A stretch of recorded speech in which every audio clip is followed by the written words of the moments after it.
Hola, bienvenidos al curso de Electrónica B. Mi nombre es Marcelo Pérez y hoy veremos la clase número 13, el LM555 en modo monoestable.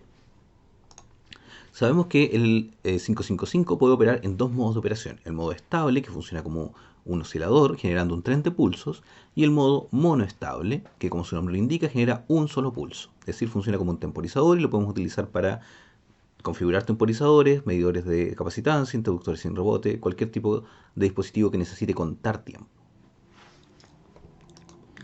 ¿Cómo se configura en el modo monoestable?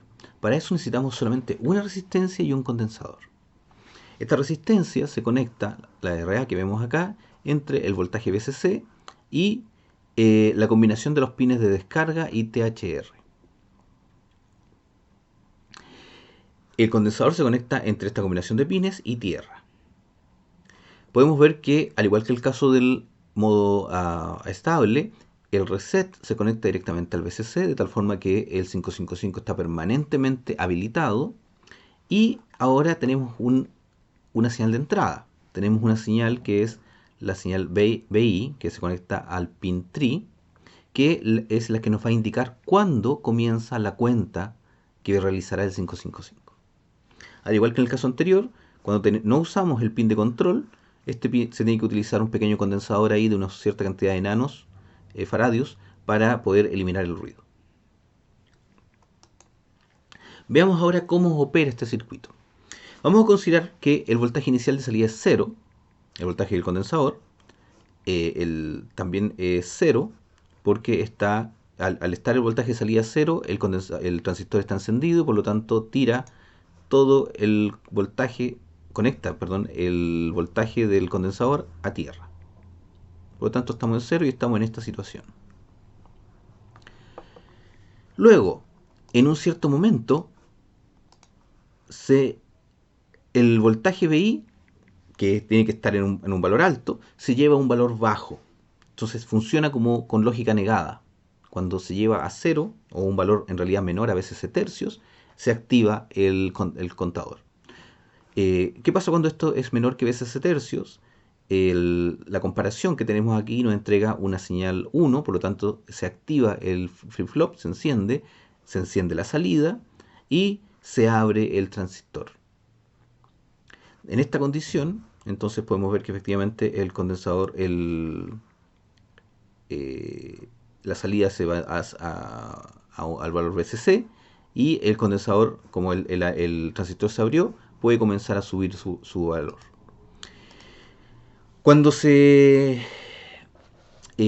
condensador se carga entonces a través de la resistencia RA. Ahora recuerden que el transistor está abierto, por lo tanto se carga directamente desde VCC a RA. Por lo tanto la constante de tiempo de la carga está dada por RA por el condensador C. Y se carga así hasta que llega a los 2 tercios. ¿Qué pasa cuando llega a 2 tercios? Si se fijan aquí, el pin THR está conectado a 2 tercios y ese pin THR está comparando con los 2 tercios del divisor resistivo. Por lo tanto, al llegar a ese valor, se activa la señal R y se apaga el flip-flop. Al apagarse el flip-flop, la salida se apaga, como pueden ver acá, y el transistor se enciende. Entonces, como al encenderse el transistor, el condensador se descarga rápidamente hacia tierra a través del transistor y el voltaje del condensador se va a 0. Ahí podemos ver que durante todo podemos configurar entonces, a partir de la resistencia RA y C, la cantidad de tiempo que se va a demorar el voltaje en llegar a los 2 tercios y por lo tanto la cantidad de tiempo que el voltaje de salida va a estar en 1. Y con eso entonces configuramos el temporizador.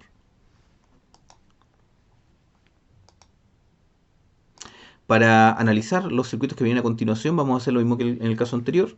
Vamos a considerar no vamos a considerar el circuito del 555 en forma detallada, todo lo que hay dentro del 555, sino que lo vamos a considerar como un bloque en donde tenemos los pines de entrada y de salida. Pero no vamos a dibujar todo lo que hay dentro, no tiene sentido.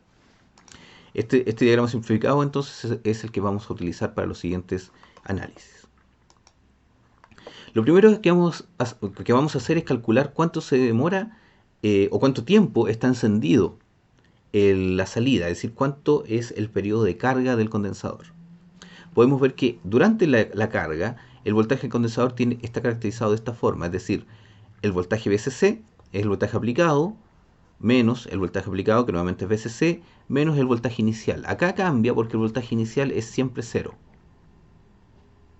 Y por lo tanto podemos calcular este voltaje para un cierto tiempo dado, en donde en ese tiempo este voltaje va a ser igual a 2/3 de VCC, esta expresión que tenemos acá. Entonces podemos resolver esta expresión, los voltajes de alimentación se van a cancelar, y podemos resolver el tiempo, lo cual nos queda igual al logaritmo de 3 por RA por C. Se fijan que tiene la misma estructura que en el caso anterior. Es un logaritmo, en este caso el logaritmo de 3, multiplicado por la constante de tiempo, que es RA por C. Esa es una de las grandes gracias del 555, que calcular los tiempos de encendido y de apagado es bastante simple una vez que se hace el análisis, porque nos quedan siempre la misma expresión, o el mismo tipo de expresión. Si reemplazamos entonces el valor del logaritmo de 3 nos da 1.1 RAC. Y con eso podemos calcular, entonces definiendo el RA y el C, podemos calcular el tiempo que se va a demorar el pulso en estar encendido, luego que nosotros llegamos con la señal de start, ¿cierto? La señal de encendido en el pin 3.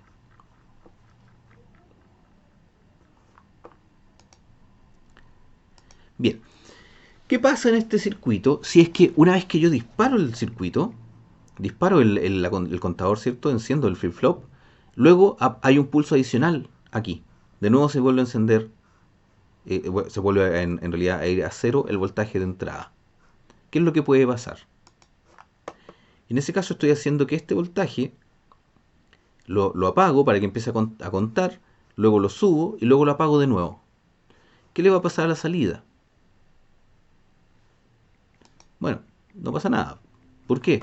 Porque cuando yo lo apague, nuevamente el flip-flop se va a ver sometido, el comparador, ¿cierto? Va a entonces generar una señal que es cero a la salida, y por lo tanto la señal de salida se va a ver enfrentada a la combinación 0,0, y en la combinación 0,0 el voltaje de salida no cambia, el flip-flop se mantiene operando en el estado en el que estaba anteriormente.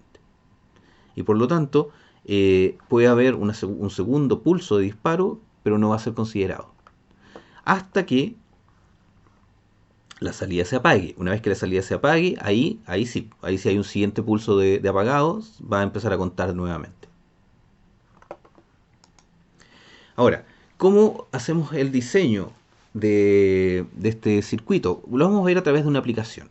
Vamos a configurar un temporizador múltiple, es decir, un temporizador que es un 555 con una serie de resistencias y condensadores, ¿cierto? El desacople y el condensador de carga, y dos interruptores. El primer interruptor es un pulsador que nosotros podemos pulsar y por lo tanto conectar brevemente el voltaje de entrada a cero. Con eso empezamos la cuenta, ¿cierto? La señal de encendido.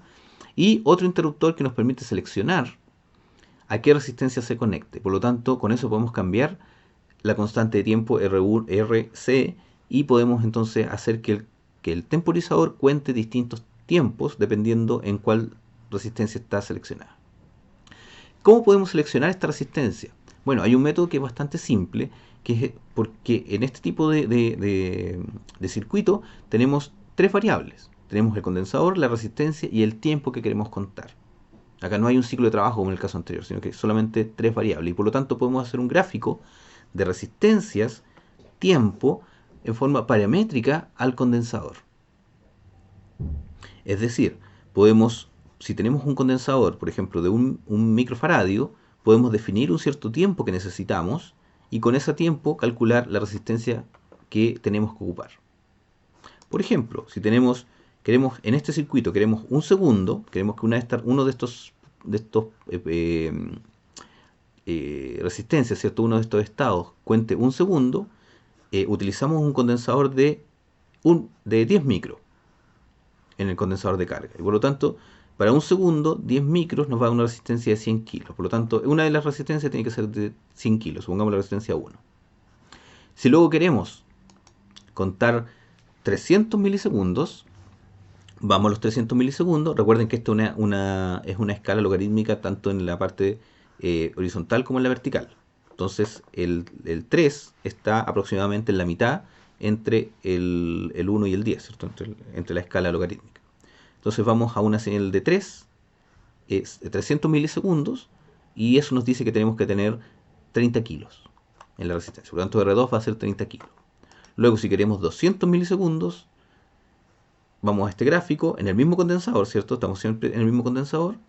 Tenemos una resistencia de 20 kilos aproximadamente. Si después queremos 100 milisegundos para la última resistencia, vamos a tener una resistencia de 10 kilos. Y de esa forma podemos, una vez que definimos el condensador, calcular directamente la resistencia. Si cambiamos el condensador, por ejemplo, si nos vamos al condensador de 1 micro, bueno, ahí tenemos que ver en qué punto esta curva cruza con los voltajes, con los tiempos que yo quiero diseñar.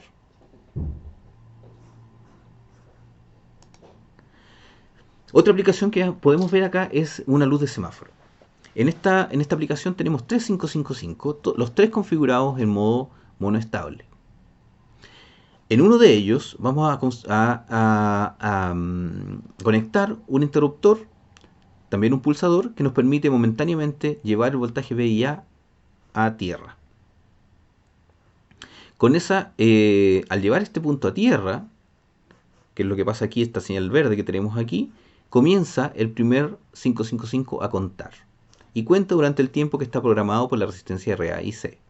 Una vez que termina, el voltaje de salida, al cambiar, permite encender automáticamente el siguiente 555. Y una vez encendido, ese cuenta el tiempo que tiene programado por RB y C.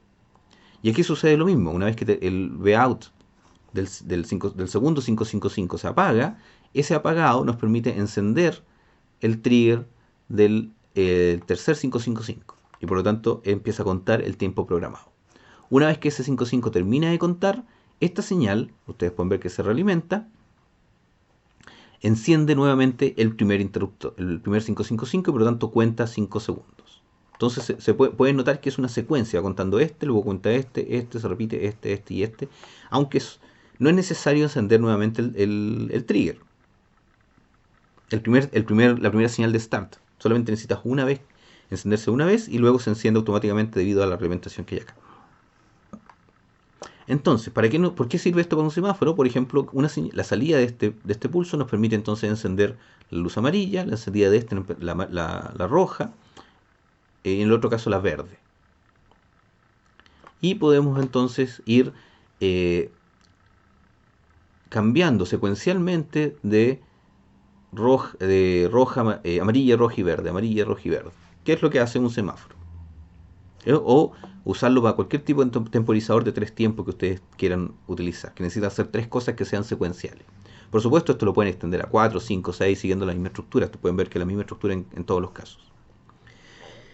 Y la base está en que el apagado la señal de apagado, cuando se apaga la señal de salida, permite encender al siguiente 555. Ahora, yo les voy a dejar 2 preguntas para que puedan resolver. Una es, una vez que yo enciendo este circuito, la señal empieza a generarse en forma secuencial. Y una vez que se genera en forma secuencial, el último enciende al primero y esto sigue funcionando en forma continua. Entonces, ¿cómo puedo apagar? ¿Cómo puedo detener la secuencia? ¿Cómo puedo apagar este dispositivo para que no siga generando pulsos? Ese es el primer tipo y, bueno, no usen la solución de desconectar VCC, porque tienen que buscar una modificación del circuito de tal forma de que manteniendo todo el circuito tal cual como está, solamente con un pequeño cambio, un interruptor por ejemplo, ustedes puedan apagar la secuencia, pero mantener los 555, los circuitos integrados con alimentación. Y por último, la otra pregunta es, si se fijan, entre cada salida out y entrada tri del 555 siguiente, hay una red RC. Son estas 3 redes RC que hay acá. ¿Para qué sirven esas redes RC? Bien, bueno, con esas 2 preguntas se las voy a dejar como tarea. Con esto terminamos la clase. Entonces, muchas gracias.